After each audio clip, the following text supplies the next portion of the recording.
Hello and welcome to Expert Opportunities. Today we're excited to dive into DeepBench, an up-and-coming expert network bringing some innovative approaches to the industry.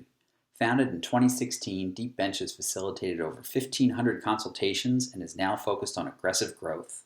One of the key features of DeepBench is true transparency for both clients and consultants.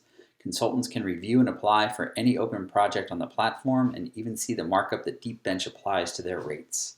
You can even view other experts' profiles, which is a great way to see how your profile description and rates compare to your competition. To learn more about DeepBench, we spoke with DeepBench's CEO, Alden French. Well, thanks for joining us. My pleasure, Mitchell. Thanks for having me. Absolutely. So, DeepBench is a newer and rapidly growing expert network. Could you maybe take us through a little bit of the history?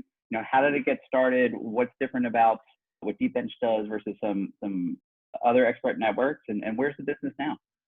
Yeah, happy to. So DeepBench is about 4 years old, founded at MIT by grad students. So 3 gentlemen at Sloan getting their MBA and 1 master's in artificial intelligence. And I guess sort of a classic story that you hear in the startup world of students taking a class how to start your new enterprise, and then lo and behold, it gains a little bit of traction outside of the classroom and sort of achieves a life outside of school. So that's what happened to DeepBench. One of the 4 founders came from, and the past CEO came from a hedge fund role prior to going to business school, where he was consuming expert calls, by sort of the big providers that we all know. And sort of the original ideation of DeepBench was, how do we, especially imagine an environment like MIT, how do we introduce software and technology to this historically very, Rolodex-based business, database-driven business, to improve efficiencies and ultimately make it a better experience for the end users on both ends, advisors and clients. So that's really been the guiding light for DeepBench throughout is layering on as much proprietary software as we can to make the whole thing more efficient, smoother for everyone, more transparent, more flexible. And that's sort of the 101 on DeepBench's history. Sure. So, you mentioned software and technology a lot, certainly always trendy. What does that technology and software actually do, and how does that provide a different experience to both your clients and the experts on your platform? Yeah, absolutely. So sort of twofold. I think of it as 2 halves to our technology spectrum. One is our search capability. So our ability to go out and find experts out in the wilderness based on highly granular keyword searches.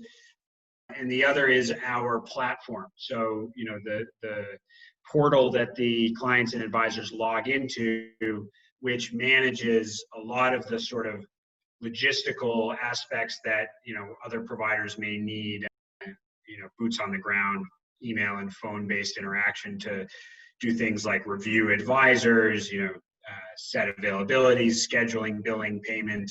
All of that can sort of get forked over to our platform, which ultimately allows our people to run more searches and book more meetings on an individual basis. So again, I think of it in sort of those 2 worlds. On the search side, like big differentiator for DeepBench is, we do not, and we're upfront and proud to say this, we do not sit on top of a large database, where the larger players, the GLGs, the GuidePoints, the Colemans of the world, you go onto their website, the first thing they say is we have 700,000 experts, waiting for you, right? DeepBench, the network itself is very, very small. What we've done is sort of flipped the equation around, treat the internet like our database of expert, right? All that information is out there and publicly available, places like LinkedIn, places like bios on company websites. We've just built a better mousetrap in terms of sourcing all of that data and marketing our projects to those individuals. So if you're a client and you come to DeepBench, 99 times out of 100, your expert that you get connected with is, net new to DeepBench. So what that means for a client is, differentiated insight is a big thing for us. You're not getting, the same expert from the same database that, your 5 other competitors who are going to the same expert network provider are having the same conversation, the same script, right? Unique, novel insight is a really important differentiator for us. And then obviously, the flexibility, the transparency, and the cost that the platform affords. So when you boil it down, DeepBench is entirely on a pay per call basis. So you only pay for what you consume. We think that's a just common sense pricing model. And when you net it out, it's usually in the neighborhood of like 30 to 40% less expensive on that per call basis than most of the market. That's great. And so, it sounds like a compelling proposition to, your clients. Let's talk about sort of what that client base looks like and what sort of expertise. Are you US only? Are you international? No, we're agnostic across the board, geography, industry, role, seniority level of the expert. We'll go everywhere and do everything. And I think that's part of the beauty of our technology, right? Our ability to just go scrape the internet for who we need, right? Our bounds are only limited by the bounds of the internet, right? So anywhere that professionals are sharing data about themselves and what they do professionally is a place where we can go and find experts. So, the obvious thing about the business is demand drives supply, right? Wherever our clients want to go is where we go. We don't, for instance, we're not proactively sourcing experts from a particular geography, waiting for the demand to go ask for it, right? We're doing it on call.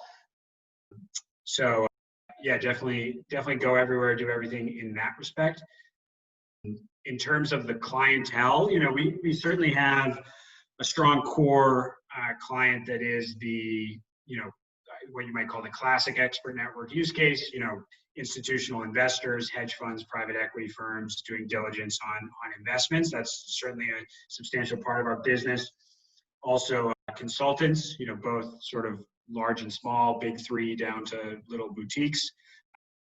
As you might imagine with our sort of pricing model, our flexibility, it's an especially compelling value prop for the sort of mid-market consultancies and the mid-market private equity firms and such. But I would say like the sort of emerging side of the market, which I think is really interesting, just as you look at expert networks, sort of as a global market, is the corporates, right? I think expert networks for a long time have been sort of the secret weapon of investors and consultants, right? It was this tool that they employed very liberally across their business and with great return. And as you've seen DeepBench and a handful of other sort of providers emerge who can provide a very similar or perhaps better level of service at a much more approachable price point, you're seeing, I think it's kind of started with a lot of like, ex-consultants who had moved into a corp dev role or a strategy role or a business development role, right? They remembered all those great expert calls. They didn't have the budget anymore in this new role. They went out Googling, they found sort of the DeepBenches of the world. I think we're just beginning to see this gospel sort of spreading within enterprises, organizations.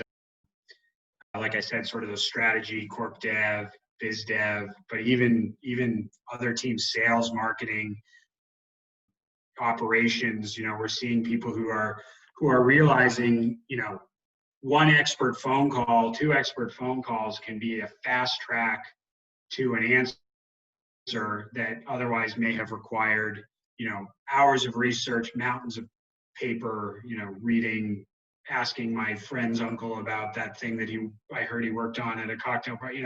You can really you can skip all those steps and get straight to the good stuff, for a couple $100 in an hour of your time, basically. Absolutely. That's an interesting model. Is there an example or two of a corporate client or calls that you really feel have cut through there? Yeah, I mean, I've got a handful of ones that I would love to share that unfortunately I can't. Of course. Is kind of the nature of the business. But certainly, a couple of ones come to mind. Oftentimes, I think one particularly interesting use case, and again, I can't share the logo, unfortunately, is, like these incubators, right? These sort of idea factory, they have all these sort of clever names for these within a large enterprise. Is like, let's disrupt ourselves, right? We're going to put a competition out to the whole company. Tell us your great idea that you think could be a viable business that uses some technology that we already have in a novel way, right? And they sort of source these ideas in this way, and they pick a handful of people. You get called into headquarters. You get to work there for 3 months. You have access to all these resources. Dream up your product, and if you pass all these hurdles, we'll take it to market and we'll invest in it, right?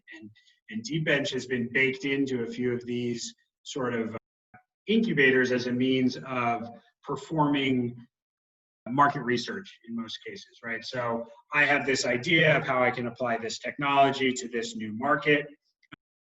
Before I build my pitch or convince my bosses that it's worth investing $10 million in this upstart, I got to have calls with the prospective users, the prospective buyers, the competitors. I got to build out 360-degree view of this market, and I don't have time, right? I don't have time to DIY, find these people on my own. The access to, I'm Googling around, the access to freely available information is probably somewhat limited. Like, I need the straight dope, I need it now.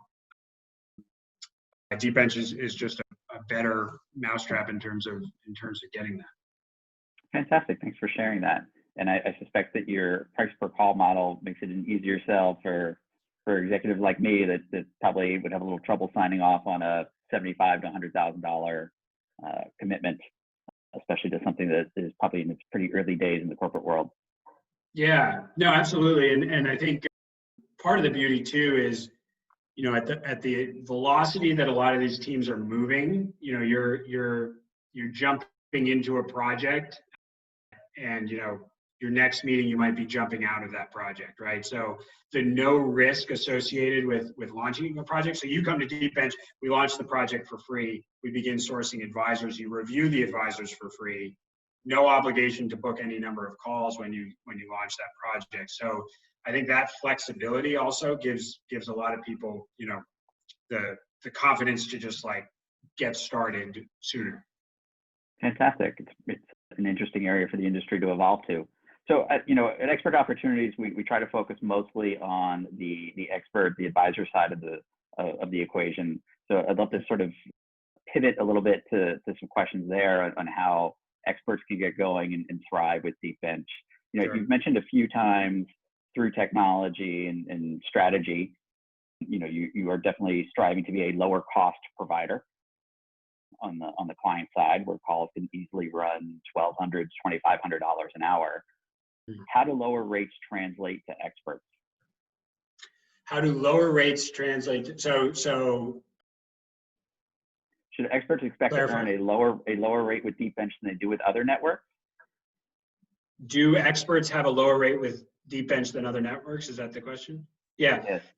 So, well, I don't know necessarily the exact answer, right? I don't know what other experts are getting on other platforms, except for like sort of anecdotal evidence that I have speaking to experts.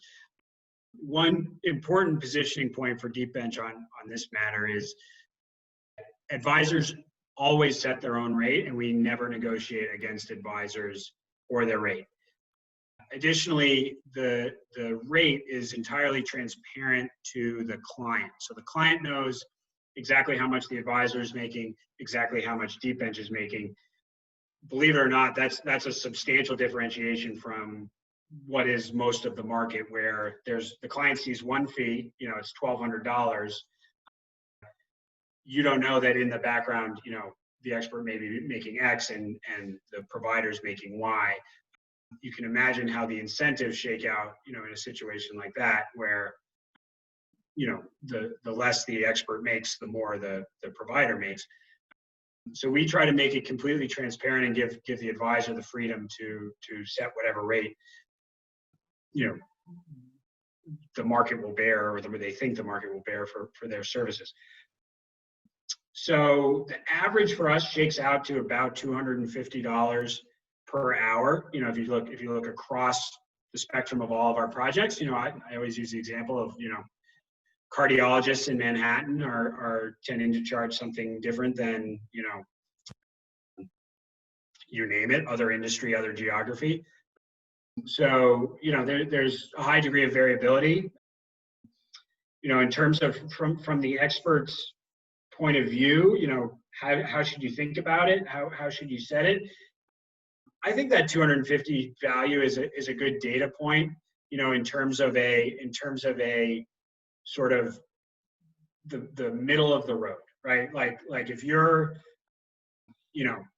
a relatively senior level, I'm imagining sort of director, VP level professional, by and large, what we're working with is, people in office jobs, right? We don't really see folks who need,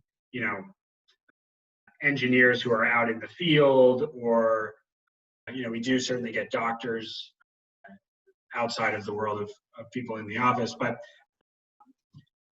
I don't know, by and large, $250 per hour, and then shades up from there as you feel that your particular expertise or the depth of your knowledge is, tiers above there. I would say, I've never seen a call booked for an advisor who charges north of $800-900 an hour.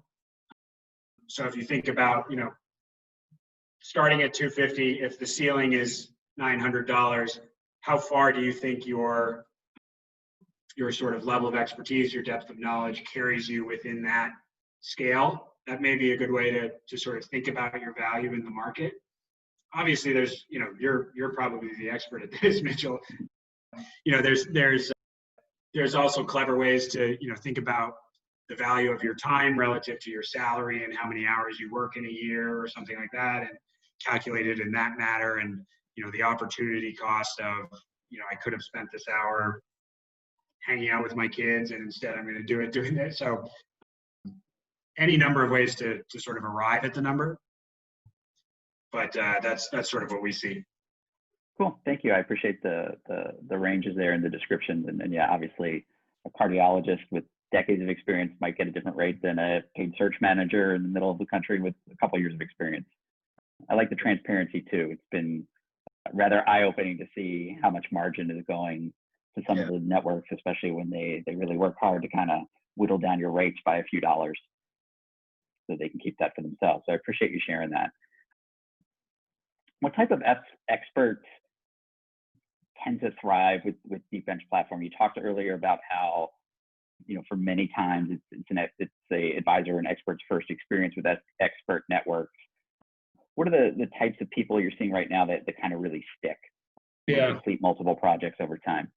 Yeah, absolutely. I mean, again, the demand sort of dictates everything, right? So there are certainly hot topics now and cold topics, right? So just read the Wall Street Journal on any given day, and you will know what the hot topics are. Autonomous driving, just to throw out an example, right? There's a lot of money flowing into that space, so there's a lot of interest. It's also, I find, expert networks are in particularly high demand when there's a very high level of technical expertise needed to fully appreciate, a piece of technology, or the same goes for medical devices, drug development, right? Anywhere where it really requires a high level of technical knowledge to understand something. Obviously, those experts are in high demand. So, one piece of advice, and I've given this to a few experts who have been on our platform and been active on our platform, is I really do feel like it's better to go narrow and deep instead of shallow and broad, right? You will see people who sort of try to position themselves as, I am digital transformation expert, just a catch-all buzzword that kind of, different projects you can sort of shapeshift a little bit into like, well, I'm a cybersecurity expert and I'm a cloud computing expert and I'm a this expert. It's like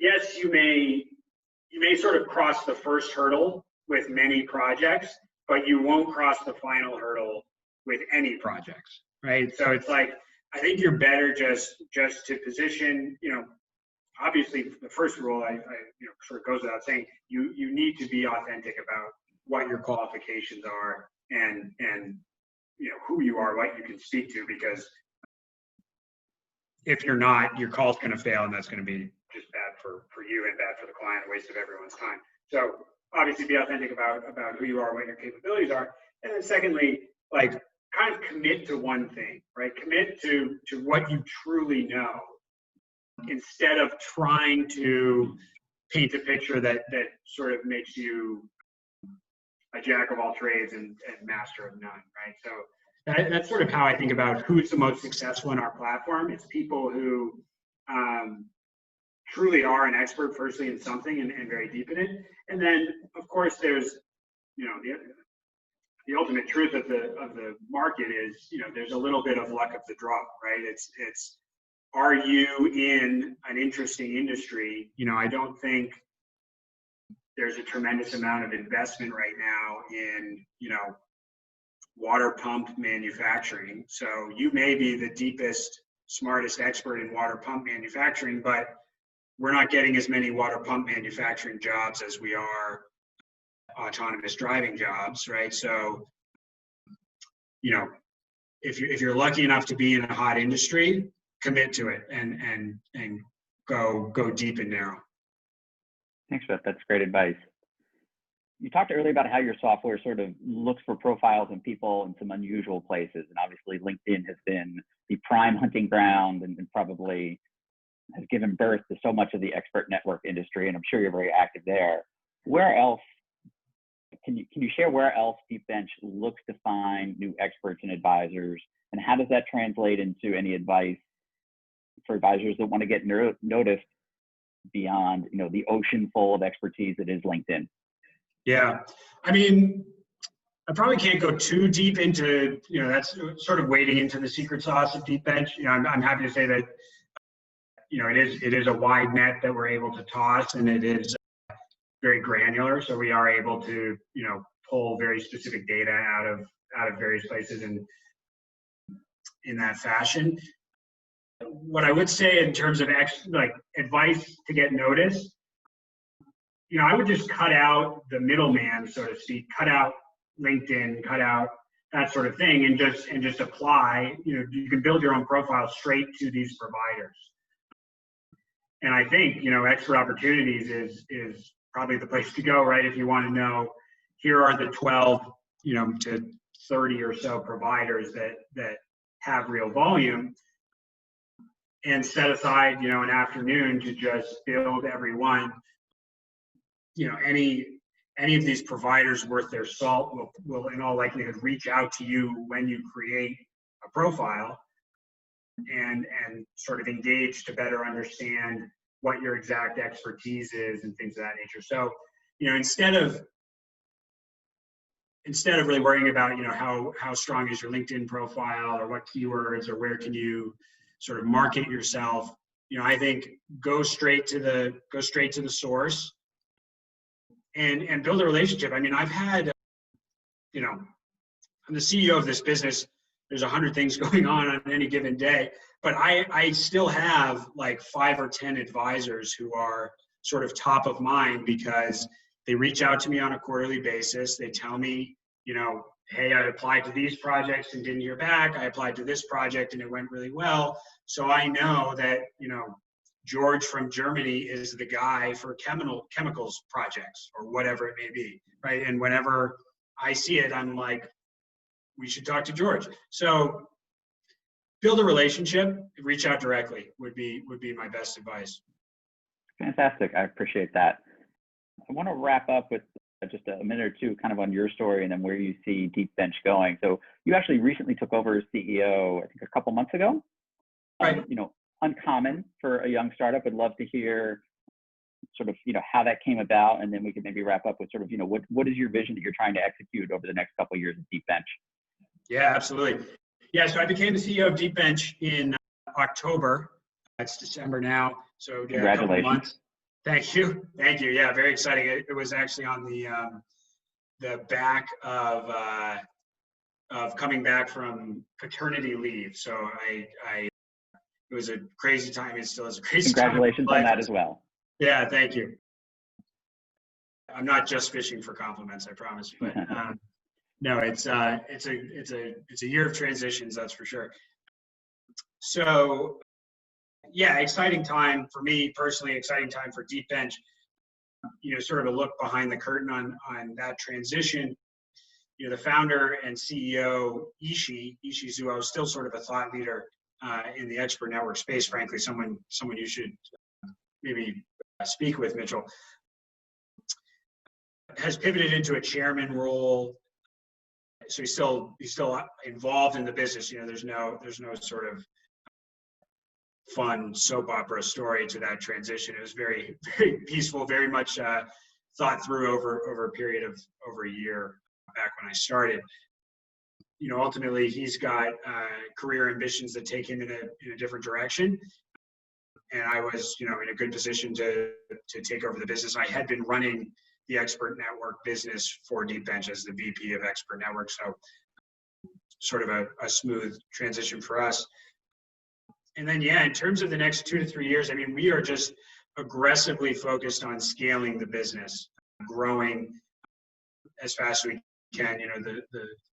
The short story on the last sort of 4 years of DeepBench is it's been very product focused. More than half of the team, obviously with the MIT backstory, recruited a number of engineers, most of whom are still on board.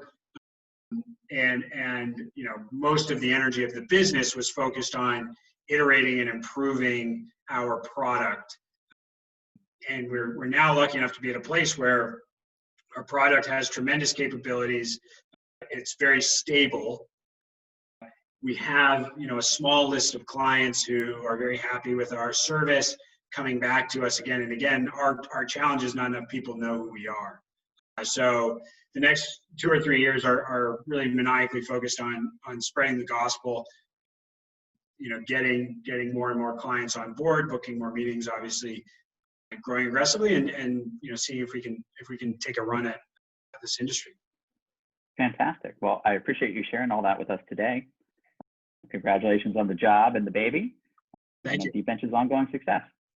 Thank you, Mitchell. Good talking to you.